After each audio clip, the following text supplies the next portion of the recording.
I've got a bad reputation. Cause out, I'll take a bite.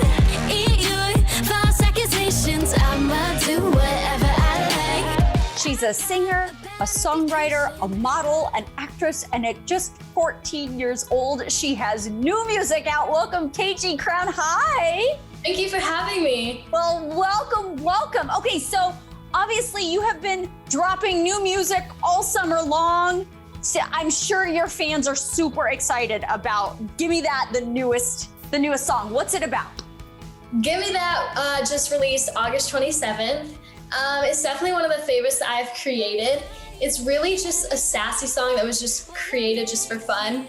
It's about money and about like getting things you want. So there's really no like big storyline or anything behind it. It's just some fun sass that was thrown in there. It's just some fun pop music. I feel like there's a lot of really fun pop music. Like that is your new lane. But it's interesting to me that you kind of came from a totally different genre of music and transition. So tell everybody at home who is not familiar with your background what that was like for you.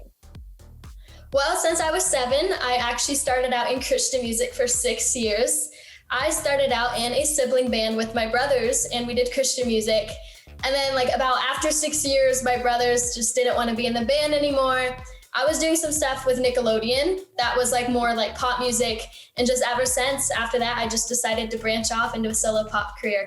Yeah, I mean, but like, what is your family? Because I know you've talked about this before, that you kind of came from a real kind of conservative, small town, and now you're, the bad single is out there, the Gimme That is out there. What do they all say about this difference in you as you grow up?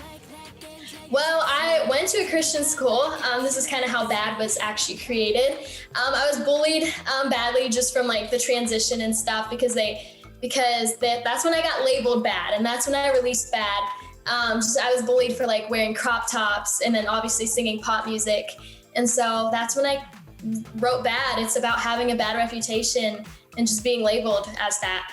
Yeah, but what is that like though? I mean, really, when you're living that, I mean, because I think there's a lot of young people, especially with social media, I think there's a lot of young people that deal with that. So how did you kind of get through it? Well, honestly, I just felt like I was being myself and doing just like what I believed I wanted to do. And so I really just ignored like the way they were viewing me. And so then that's when I moved out to California. It was about like 2 months ago, just because this is more of a place where like I belong and just everyone here accepts me.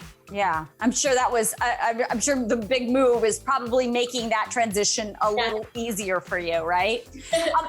What's the biggest difference that you have? I mean, because you grew up in Michigan, right?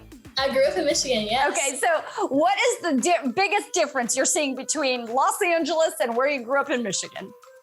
The biggest difference between Michigan and Los Angeles, I would just say like, I feel like the people are very different. Like in Michigan, it's more like, everyone goes to school and like, yeah, but then in Los Angeles, everyone out here, like there's a lot of people that are just doing what I'm doing, like singing, acting, influencing, all this stuff. So I feel like it's just like, you're like putting yourself around people that are doing the exact same thing as you. Yeah.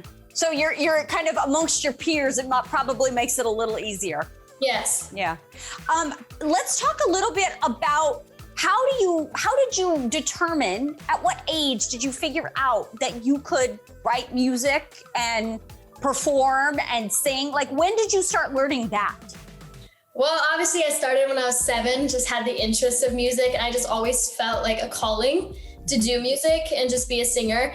I would say like, when I was a Christian artist, I did some performing on like coffee shops and some stages, and I'm a super strong performer, and so I kind of figured that out when I was like really little. It's just like, I like to have fun on stage, and I would say performing is one of like my best goals. Yeah. What would you say to your Christian audience who's used to you in that kind of genre of you? What would you say to them now that you're kind of transitioning into this new, or you're already establishing yourself in this new genre?